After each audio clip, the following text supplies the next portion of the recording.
გამარჯობა მოგესალმებათ ვანო შოუ პირველი იუმორისტული შოუ TV პირველზე და ტრადიციულად მინდა სოლიდარობა გამოუცხადოთ ჩვენი გუნდის წევრ ონისე ცხადაძეს და მასთან ერთად სინდისის ყველა პატიმარს. გადაცემის სპონსორია PSP. ყველაფერი რაც თქვენს ჯანმრთელობასა და სილამაზეს სჭირდება. PSP. ჩემი ოჯახის აფთიაქი. Pinexi 1 კილოგრამი ამანათი ჩინეთიდან $8. მიწოდება 5 დღეს.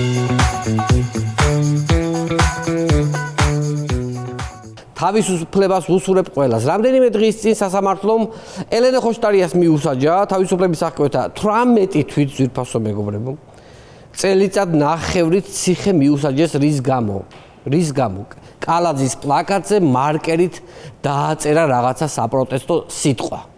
ფაქტიურად კალაძემ თავის სურათზე მიჯღაბნის გამო ციხეში გაუშვა 4 შვილის დედა ძვირფასო მეგობრებო და თვითონ ისევ თავისი ვაჟკაცური იერით ამაყად დააბიჯებს დედაქალაქის ქუჩებში. მართლაც რომ კაცური კაცია, კაცური სურნელით.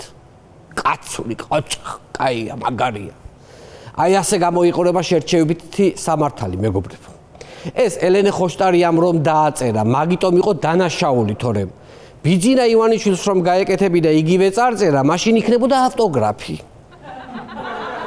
და დიდი პატივი, ძვირფასო მეგობრებო. ელენეს დაჭერაზე ბევრი აზრი მოვისმინე და ყველაზე მეტად გულუბრყვილო ხალხის ის აზრი მომწონს ხოლმე ძვირფასო მეგობრებო. აი მთავრობას რომ შეაგონებენ ხოლმე, რომ აი ასეთ რა თქმა უნდა ეს ძალიან მძიმე კვირა იყო და აი ასეთ მძიმე დღეებში ხალხი რომ გავერთიანდით, იქნებ თქვენს გაითვალისწინოთ და შეიწყალოთ პატიმრები და რომ ელოდებიან რომ ქოცებს თვალზე ცრემლი მოადგებათ და გამოუშვებენ ყველა პატიმარს, იმიტომ რომ ესე გაერთიანებული ერი ბოლოს როდის ვნახეთ მართლა არ მახსოვს. ამ ძიმე დღეებში რომ გავერთიანან. ნუ არ ამგონია ამით ქოცები ბედნიერები იყვნენ ძვირფასო მეგობრებო, ესეთი გაერთიანებულები რო გნახეს. გაერთიანებულმა ხალხმა მე შეიძლება მთავრობის შეცვლა მოითხოვოს. გახლეჩილები რო ვარ და ერთმანეთს რომ ჭამთ, მაგიტომ არიან 14 წელია ხელისუფლებაში ესენი. ხო, სულ ერის გამთლიანებაზე იფიქრებენ. ერთმანეთს შორის შუღლია, რითაც ესენი საზრდოობენ ძვირფასო მეგობრებო. ასე რომ გაერთიანება კი არა. მალე შეიძლება მთავრობამ კანიბალიზმიც დაუშვას, რომ პირდაპირ ძვლებიანად შევჭამოთ ერთმანეთი. რომ ესენი უფრო დიდხანს იყვნენ ხელისუფლებაში. ელენე ხოშტარიას სასამართლო განაჩენზე ყველაზე გამორჩეული კომენტარი გააკეთა შალვა ნათელაშვილმა. მინდა შემოგთავაზოთ ეს უნიკალური ვიდეო ძვირფასო მეგობრებო. საოცრებათა ქვეყანაში ვცხოვრობთ. პარიზში, როდესაც ლუვრის მუზეუმში დააზიანეს ლეონარდოს უკვდავის შედევრი მონა ლიზა, დამნაშავეს აკმარეს ადმინისტრაციული სახთელი და ბოდიშებით მიაცილეს სახლში. ხოლო აქ, როდესაც კალაძის პორტრეტზე წარწერა გააკეთა პოლიტიკურმა ლიდერმა, მას უმკაცრესი ციხე მიუსაჯეს და აქედან გამომდინარე მაქვს იდეა ვთხოვოთ იუნესკოს კალაძის და ივანიშვილის პორტრეტები აღიარონ ხელოვნების შედევრად და დაუკიდოთ ისინი ლუვრში მონა ლიზას თავზე. იქნებ მე მაინც დაუკიდონ და დაგონებენ თავი. ესე იგი, მინდა გითხრათ, რომ ასეთი ხარისხის ხუმრობებს, ასეთი გამართული ფორმულირებებით მარტო საქართველოს კი არა, მსოფლიო დონის იუმორისტები რო შეკრიბო, ვერ მოიფიქრებენ ძვირფასო ტელემაყურებლებო. 28 წელია სცენარს წერდა, თეთრი შურით შემშურდა. აი, ყველაფერი წაშალა თუ კი რამე მაგ გაკეთებული ამ ცხოვრებაში და თუ კი რამე შემიქმნია. მართლაც ყოჩახ ბატონო შალვა, აი ესეთი გამართული ხუმრობა რა ვიცი რა, აი საუკუნეში ერთხელ შეიძლება დაიწეროს. გადავიდეთ ცენტრალურ თემაზე. დიდი განხილვა და კრიტიკა მოჰყვა მიხეილ ყაველაშვილის მეუღლის სიტყვით გამოსვლას ვაშინგტონის სამიტზე, სადაც ის მელანია ტრამპის მოწვევით იმყოფებოდა, მაგრამ მოდით ქრონოლოგიურად მივყვეთ ყველაფერს. რამდენიმე ხნის წინ სამიტზე მოწვევის შესახებ ინფორმაცია გვითხრა თავად მიხეილ ყაველაშვილმა. ოღონდ ცოტა უცნაური ინფორმაცია მოგვაწოდა, მოდით ეს ინფორმაცია მოვისმინოთ. წვევა არის ჩემი მეუღლის სახელზე პირველი დედის მხრიდან. მოწვევა არის ჩემი მეუღლის სახელზე პირველი დედის მხრიდან. ხოლო პირველი მამის ზარს დღემდე ელოდება ბატონი ყაველაშვილი ამერიკიდან. არა და რომის პაპის დაკრძალვაზე მახსოვს ხელი რომ აუწია პირველმა მამამ ყაველაშვილს. ერთი სიტყვით ყაველას მაინც აქვს იმედი რომ პირველ დედმამასთან დაალაგებს ურთიერთობას. უფრო უკეთ რომ აახსნათ ამერიკის პირველმა დედამ თეთრ სახლში მიიწვია 4 შვილის დედა, სადაც ამ 4 შვილის დედას ამერიკის დედისათვის უნდა ეკითხა, რომ მან თავისი მხრივ კითხოს ამერიკის პირველ მამას, თუ რატომ არ ურეკავს 4 შვილის მამას. მოკლედ არ ვიცი რა, პირველი ქმარი გამიგია ძვირფასო მეგობრებო, პირველი ცოლი გამიგია, პირველი შვილი გამიგია, პირველი ძმაც შეიძლება თქვათ კი გამიგია, მაგრამ აი ეს პირველი დედა რას ნიშნავს, აი არ ვიცი. სავარაუდოდ ყაველაშვილმა შეგვახსენა რომ პირველი დედა და პირველი მამა პირველი. ახლა კი გადავიდეთ უშუალოდ ვაშინგტონის სამიძე თამარ ბაგრატიონის სიტყვით გამოსვლაზე. რა ვქნა, უნდა გადავიდეთ. სხვა გზა არ აქვს. დიდი სურვილი მქონდა რომ ეს არ მენახა ძვირფასო მეგობრებო, მაგრამ მაინც ეს ნაწყვეტი ვნახოთ. Ruled by Queen Tamar, the first ever woman royalty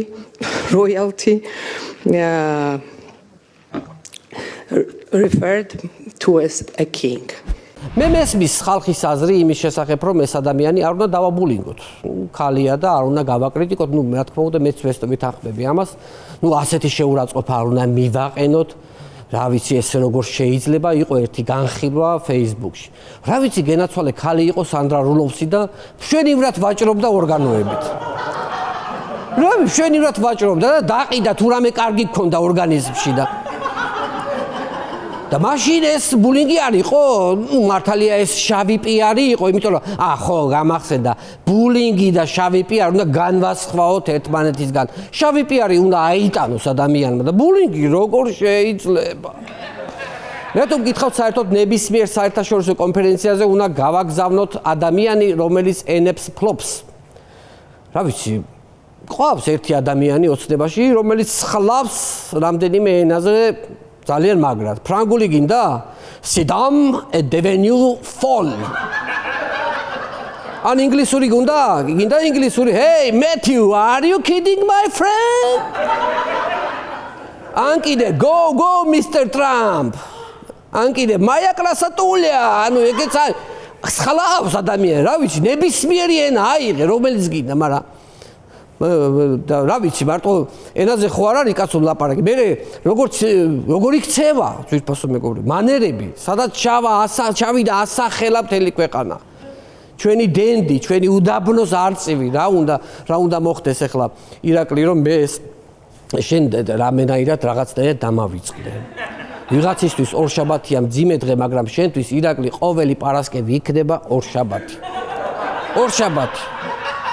მოდი გადავიდეთ ქართული ოცნების ნოვატორულ რეფორმასა და სიახლეებზე. მოდი გავიხსენოთ რა ინიციატივით გამოვიდა ირაკლი კობახიძე რამდენიმე ხნის წინ. 2 კვირის წინანდელი ინფორმაცია, მაგრამ ძალიან საინტერესო. გამაგრილებელი სასმელების 20 ლიტრზე ნაკლები მოცულობის პლასტმასის ბოთლებით რეალიზაცია იკრძალება. ესე იგი 20 ლიტრიანებში უნდა ჩავასხათ გამაგრილებელი სასმელი. მე უკეთეს გეტყვით ახლა ამ 20 ლიტრიან ბოცებს ხო ხა მაცივარში ვერ შევინახავთ, იმიტომ რომ ფიზიკურად დიდია და არ შეეტევა. ხომარჯობია რომ გაზიანი სასმელებისთვის ქვევრები რომ გავაკეთოთ. სახლებში რომ გქონდეს ქვევრები. და გვექნება ერთ ქვევრში გვექნება კოკა-კოლა, მეორეში ტარხუნის ლიმონათი, მესამეში მსხლის, მეოთხეში ნაბეღლავი, რა ვიცი, დაჯობია სტუმარი რომ მოგივა და ესე კოკა-კოლის ქვევრს თავს მოხდი და აი ეს შეფები რო ამოვა და თან გაზიანი სასმელი სუდუღილშია, გაიგე? და ეგ არის, ხო. ახლა გეტყვით ეს რატომ არის ძალიან კარგი, უფრო გამარტივდება ანგარიშიც. ერთი 100 კაცია სუფრას, ეხლა წესით ერთი 3 ბოცა ტარხუნის ლიმონად ხო უნდა იყოს. ესეთი მსჯელობაც იქნება რა. კახური თუ არის ტარხუნის ლიმონადი, მაშინ 2 ბოცაც ეყოფა, იმიტომ რომ კახური ტანინიანია ცოტა, კახური ტარხუნა და ესეთი ღლაბუცური ხუმრობებიც იქნება. გადავიდეთ მორიგ რეფორმაზე. დღეს რეფორმების დღე გვაქვს, ძვირფასო მეგობრებო, რომელიც ავტომობილებს ეხება.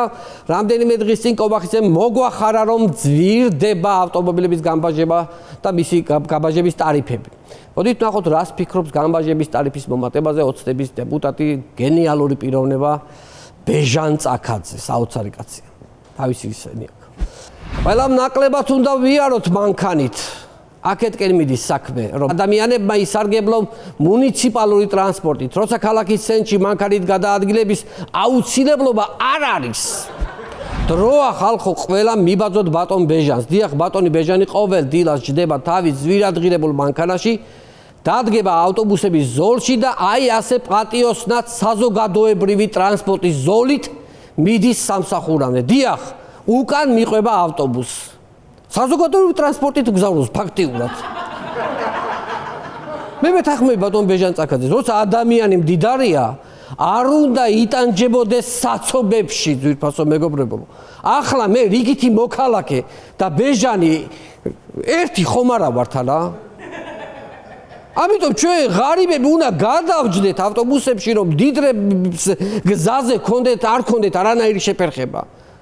გინდა მანქანით სიარული, მაშინ იყავი მდიდარი, რაც მე მეშვრები. უნდა იცოდეთ მეორე კატეგორიის ადამიანებმა ჩვენი ადგილი ძვირფასო მეგობრებო, უნდა ვიცოდეთ. ყველამ უნდა ვიცოდეთ. ძალიან საინტერესო ინფორმაცია მინდა მოგაწოდოთ ჯარიმებთან დაკავშირებით, მინდა სიხარულით გამცნოთ, რომ ჩვენს ხარჯზე, მოსახლეობის ხარჯზე მთავრობამ მდიდრდება. ვნახოთ კონკრეტული ციფრები. 2026 წლის იანვარ-თებერვალში ჯარიმებიდან ბიუჯეტში გადახდილი თანხა 101%-ით 87 მილიონ ნახევარ ლარამდე გაიზარდა. 87 მილიონით არის გაზრდილი ჩვენი ჯარიმების ორ თვეში ხალხო. თებერვალი იანვარში. მოკლედ ფული უკვე ისე უჭირთ მთავრობას, რომ მოსახლეობა ხო ბოლომდე გამოწურეს და მაინც რომ არ ყოფნით, ხალხს უკვე ელემენტებივით ჭეჭყავენ, რომ იქნება ბოლო კაპიკი, რომ გამოგვადინონ საიდანღაც. გადავიდეთ თემაზე, რომელიც ძალიან მტკივნეულია ქართული ოცნებისთვის. როგორც ვიცით, რამდენიმე ხნის წინ დიდმა ბრიტანეთმა სანქციები დაუწესა პროპაგანდისტულ ტელევიზიებს, ივესა და პოსტივის. და ახლა როგორც ამბობენ, შესაძლოა ევროპარლამენტმა უკვე მათთან ერთად უკვე რუსთავიორიც დაასანქციოსო. ანუ ფაქტიურად სამთავრობო არხების ბუკეტია და შეიძლება და სანქციდეს ყველა. აი რა ვიცი რა ვთქვა. აი არ ვიცი მართლა რა ვთქვა. აი პირდაპირ გეტყვით, რომ მე ამდენ სპონსორს და რეკლამას ჩემს გადაცემაში ვერ ავიტან. მაქსიმუმ 10-15 სპონსორი გამოვაცხადო. მეტის შანსი არ არის. და ბიზნესმენები რომ მოაწყდებით, ძალიან გთხოვთ რიგის ნომერი აიღეთ და დამელოდეთ. თან ყველას კაცო ამ გადაცემაში უნდა კაცო რა არის ეს რა გადავირი რა გადაცემაა განა ესეთი. ისაუბრობენ ამ სანქციებზე, მაგრამ ჯერ არაფერი ჩანს ძვირფასო მეგობრებო, რა ვქოთ. აი ახლა ხო გავხედე, არაფერი არ ჩანს. ახლა აქეთ გავიხედები, არაფერი არ ჩანს. აი არაფერი. ჯერ არაფერი არ მოსჩანს. რა ვიცი. აი ასე რომ გავიხედავ ხო და TV პირველისკენ დაძრულ სპონსორებს რომ დავინახავ, ხო? მაშინ მივხვდები, რომ სანქციების აღსრულება დაიწყო. მოასწარით სანამ დაწყებულად, თორემ მერე მოიმატებს აქ ფასები, ძვირფასო ბიზნესმენებო. მერე მოიმატებს და მერე არც იქანა მიგიღონ, არც აქანა განათავსოთ, მერე აი საწახვიდეთ. თავში გექნებათ ეს საფიქრალი ბევრი. საერთოდ მე ვერ ხვდები, რატომ უნდა დაასანქციონ ეს ტელევიზიები. ავიღოთ მაგალითად იმედი. მე ასეთი დამოუკიდებელი და ობიექტური ტელევიზია მეორე არ ვიცი. აი ნახოთ როგორი დამოუკიდებლად მუშაობს ერთი ელემენტარულად ერთი ტელეკომპანიის ერთი ჟურნალისტი, ნახოთ. უკანონია ჩეხეთში დაარეგისტრირა რეგისტრაციის თარიღია 24 წლის დეკემბერი. ეს მას შემდეგ ხდება, რაც საქართველოში უკვე მიღებულია უცხოური გავლენის განმგებლობის კანონი. თქვენი აზრით ეს არის თუ არა მიზანმიმართულად კანონის პროექტის მცდელობა და თუ დასამალი არაფერი არ აქვს, რატომ დასჭირდა ეს სქემა? ხო, არ ვიცი. აი ამას ქვია დამოუკიდებელი ჟურნალისტი. უფროსის ჩაგდებულ კითხვას როგორ დამოუკიდებლად კითხულობს ძვირფასო მეგობრებო. დამოუკიდებლად წაკითხვის უმაღლესი სტანდარტია. რამდენიმე დღის წინ ტელეკომპანია ფორმულას ჟურნალისტმა შეკითხვა დაუსვა ტელეკომპანია იმედის ყოფილ დირექტორს, იცოდა თუ არა მან იმედის დასანქცირებასთან დაკავშირებული ინფორმაცია დირექტორს არა დამფუძნებელს. მოდით ნახოთ რა უპასუხა იმედის ყოფილმა დამფუძნებელმა რუხაძემ. დავაი დაახვეთ აქედან. ეს ის კაცია, რომელმაც რომ გაიგო სანქციები ემუქრებაო 1000 ლარად იმედის ტელევიზია დაახვია და თანამშრომლებს გადასცა სამართავად ძვირფასო მეგობრებო. ერთი სიტყვით რუხაძემ რაც იმედში გააკეთა, ფაქტიურად ის უთხრა ჟურნალისტებს, ფორმულას ჟურნალისტებს. მოკლედ ქვეყანაში მიმდინარე მოვლენების ფონზე საინტერესოა როგორ გრძნობს თავს მოსახლეობა. ამასთან დაკავშირებით მოდით ნახოთ საინტერესო კვლევა. მსოფლიო ბედნიერების ინდექსით საქართველო 157 ქვეყნიდან 91 ადგილზეა. 91 ადგილზე. ანუ ეს იმას ნიშნავს, რომ ქვეყანაში ბედნიერი ადამიანები არ ცხოვრობენ. 91. თან რასაც დავაკვირდი, უბედურები რომ ვართ, ეს მოგწონს ძვირფასო მეგობრებო. აი რომ არ მოგწონდეს, კოცებს რატომ მივცემდით კიდევ ხმას? კოცებს იმიტომ ვაძლევთ ხმას, რომ გვინდა რომ ეს უბედურება გაგრძელდეს, მიხვდი? ნარკოტიკით არის ქართველი. უბედური როცა მაშინაა ბედნიერი, ძვირფასო მეგობრებო, აი ეს არის მთელი არსი, ისი თქვაც მინდა. ეს იყო რეალური და სამწუხარო სტატისტიკა, ახლა გადავიდეთ არარეალურ და სასიხარულო სტატისტიკაზე. ტელეკომპანია იმედი ყოველ კვირა გვთავაზობს საოცარ კვლევებს, სტატისტიკებს, სადაც საქართველოს მოწინავე პოზიციებზეა. მოდით ნახოთ იმედის მორიგი კვლევა, ძალიან გთხოვთ სიღრმისეულად წავიკითხოთ ეს წინადადება. გაუშვეთ. ცხოვრების დონის შეფასების ხანგრძლივი პროგრესით საქართველოს მსოფლიოში მესამე ადგილზეა. ვინც ამას იკვლევს, იქნება შემდეგი კვლევა, რომ დაგვიდოთ. ქვეყნის მაგალითად სიამტკბილობის შეფასების ხანგრძლივი პროგრესით რომელ ადგილზე ვართ? ან ცხოვრების სიფარფატის შეფასების ხანგრძლივი პროგრესით სად ვართ? აი რაღაცნაირად მუსიკალური წინადადება. ან საფიროს ხმელეთ ზურმუხტის შეფასების ხანგრძლივი პროგრესით რა მდგომარეობა გვაქვს? მაინტერესებს ხალხს. თქვენ კიდევ სხვა სტატისტიკები არის ის ძვირფასო მეგობრებო, თორე შეიძლება საერთოდაც შოკში ჩავარდეთ. მაგალითად, საქართველოს ეკონომიკური აღმავლობის მზარდი გაცნობიერების დინამიკის ინდექსით ლიდერთა ქვეყნებს შორისაა. რაც შეეხება ქვეყანაში შობადობის ზრდასთან დაკავშირებულ წარმატებული სურვილის განხორციელების პერსპექტივას, ამაში საერთოდ ლიდერები ვართ.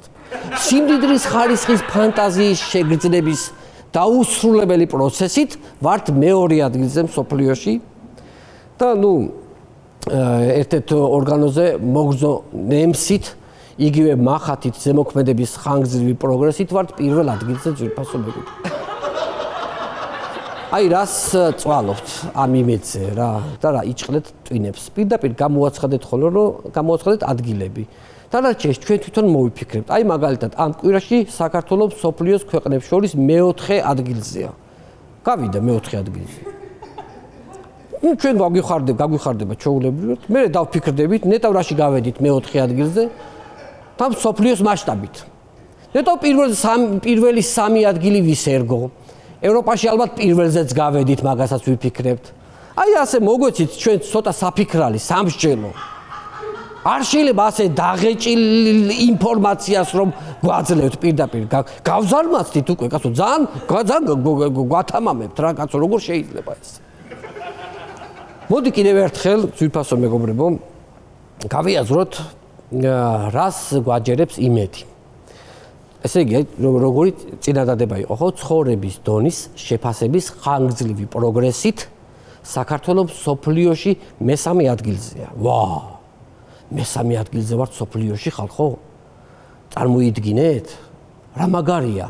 მაგრამ მოდი ახლა გავიაზროთ რაში ვართ მესამე ადგილზე. გავარჩიოთ რა წინადადება.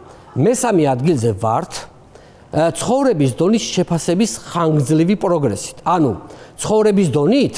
არა. აბა რით ვართ მესამე ადგილზე? ცხოვრების დონის შეფასებით? არა. ცხოვრების დონის შეფასების პროგრესითაც არა, ძვირფასო მეგობრებო, ცხოვრების დონის შეფასების ხანგრძლივი პროგრესით ვართ მესამე ადგილზე, ხვდებით? ანუ ცხოვრების დონე კი არ გვაქვს მაღალი, უბრალოდ კარგად ვიცით ცხოვრების დონის შეფასება.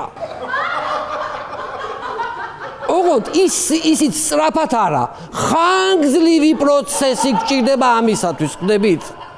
აი ამაში ვართ მსოფლიოში მესამე ადგილზე. მაინც გილოცავთ, თავარია მესამე ადგილზე ვართ. რა მნიშვნელობა აქვს რაში, ძვირფასო მეგობრებო? გილოცავთ მართლაც. მადლობა, ეს იყო ჩემი მონოლოგი. იმედია ჩემ შოუს სულ მალე ჯაზის მუსიკალურობის შეფასების ხანგრძლივი პროგრესით გააფორმებს ბენდი თამურა ლეკვეიშვილის ხელმძღვანელობით. მადლობთ. გადაცემის სპონსორია PSP. ყველაფერი რაც თქვენს ჯანმრთელობასა და სილამაზეს სჭირდება. PSP. ჩემი ოჯახის აფთიაქი. Pinexi. 1 კილოგრამი ამანათი ჩინეთიდან $8. მიწოდება 5 დღეს.